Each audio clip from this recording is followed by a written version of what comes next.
Allez, plongeons direct dans le vif du sujet. Bienvenue dans cette nouvelle analyse. Aujourd'hui, on s'attaque à une question qui revient littéralement tout le temps quand on parle de nutrition. Est-ce que les oméga 3 font vraiment perdre du poids?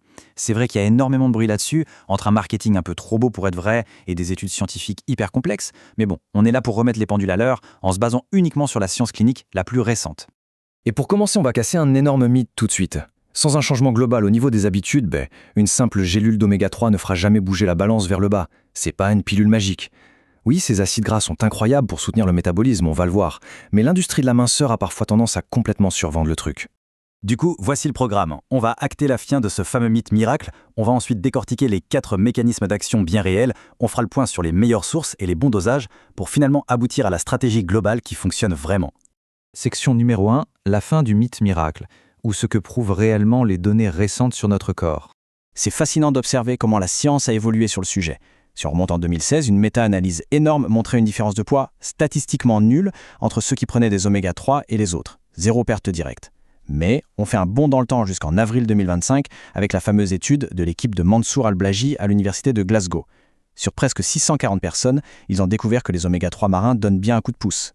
Sauf que, attention, c'est une perte de masse grasse documentée, mais assez modeste, et uniquement si elle est strictement combinée à une restriction calorique. Ce qui est super intéressant sur ce tableau, c'est de voir ces fameuses nuances. Regardez bien, la perte de poids directe sans rien changer au régime ou sans faire de sport, c'est un niveau de preuve faible, voire inexistant. Par contre, si on ajoute un déficit en calories, boum, la réduction de la masse graisse passe à un niveau de preuve modéré. Et le vrai truc génial, c'est que si on rajoute de l'exercice physique, la préservation du muscle affiche un niveau de preuve modéré à fort. Donc ça ne fait pas fondre la graisse par magie, mais ça agit comme un véritable optimiseur d'effort. On passe à la section 2, les 4 mécanismes d'action. Voyons comment notre métabolisme réagit exactement. La recherche a identifié 4 piliers biologiques fondamentaux. Et même si, on l'a dit, ils ne provoquent pas de perte de poids radicale à eux seuls, cette combinaison incroyable de régulation de la faim, de baisse de l'inflammation, de sensibilité à l'insuline et de combustion des graisses crée le terrain parfait pour retrouver un bon équilibre. Le premier mécanisme, il est top. C'est la satiété. L'EPA et le DHA, les principaux oméga 3 marins, viennent stimuler la leptine. C'est l'hormone qui dit à notre cerveau « Ok, on a assez mangé ». Et en plus, ils activent un récepteur spécifique dans l'intestin, le FFA4. Le résultat, un repas bien chargé en oméga 3 augmente le sentiment de satiété et repousse la faim jusqu'à 2 heures. Concrètement, l'apport en calories diminue tout seul sur la journée sans faire le moindre effort conscient. Ensuite, il y a la guerre contre l'inflammation. Il faut savoir que l'inflammation chronique, c'est un mur gigantesque qui bloque la perte de poids. Ce que l'EPA et le DHA font, c'est qu'ils réduisent les molécules pro-inflammatoires directement à l'intérieur de nos cellules graisseuses. C'est comme si on enlevait la friction dans les rouages du métabolisme, ce qui permet enfin à une alimentation saine de faire son travail correctement. Troisième point, hyper puissant, le déplacement de l'insuline. La très récente méta-analyse de octobre 2025 de Basirat et Merino Torres a montré que pour les métabolismes un peu perturbés, les oméga 3 améliorent grandement la sensibilité à l'insuline. Pourquoi c'est crucial? Parce qu'au lieu de stocker les nutriments directement dans le tissu adipeux, le corps comprend qu'il doit plutôt les envoyer vers les muscles pour y être utilisés. Un vrai changement de direction. Et le 4e mécanisme, là on rentre carrément dans la génétique, comme le confirme une revue de 2023. L'EPA et le DHA agissent directement sur l'expression de nos gènes. En clair, ils vont allumer les gènes liés à la combustion des graisses, les fameux PPR-alpha, et en même temps, ils vont éteindre les gènes responsables du stockage, les SRBP1C. C'est littéralement un petit hack génétique pour forcer l'oxydation des lipides. Allez, on attaque la section 3, sources et dosages idéaux pour vraiment combler ce déficit.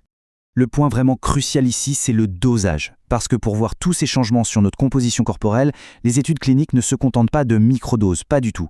Elles nécessitent entre 1000 et 3000 mg d'EPA et de DHA par jour sur une période de 8 à 16 semaines. Autant dire que ça dépasse largement ce qu'on trouve dans une alimentation classique.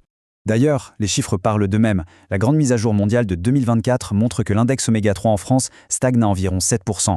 C'est considéré comme un niveau modéré, mais on voit clairement qu'il reste un écart pour atteindre le seuil idéal, qui doit dépasser les 8%. On a un vrai monde global, tout simplement parce qu'on ne consomme plus assez de poissons gras.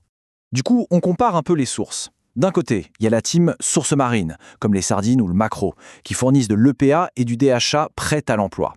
De l'autre, il y a la team sources végétales avec l'huile de lin ou les graines de chia qui donnent de l'ALA. Les deux sont absolument géniales dans une alimentation équilibrée, mais sur le plan de l'efficacité métabolique directe, c'est pas tout à fait la même histoire. Et oui, la réalité biologique, c'est que le corps humain est un très très mauvais convertisseur.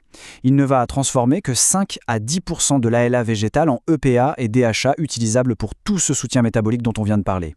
C'est pour ça que pour atteindre les fameux dosages cliniques, les sources marines directes s'imposent très souvent. Dernière ligne droite, section 4, la stratégie globale gagnante. Quels sont les vrais leviers à activer ? On l'a bien compris, les oméga 3 sont des optimiseurs, mais ils ont besoin d'une fondation solide, sinon ça sert à rien. En pratique, ça donne quoi ? 5 leviers. Un léger déficit calorique pour amorcer la perte, environ 300 à 500 calories de moins. Un bon apport en protéines pour préserver les muscles, entre 1,2 et 1,6 g par kilo. Évidemment, un mixte de cardio et de musculation.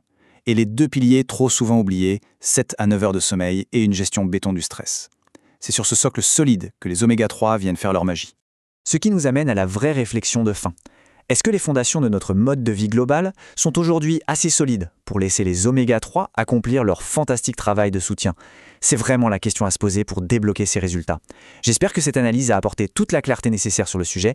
À très vite pour un prochain décryptage.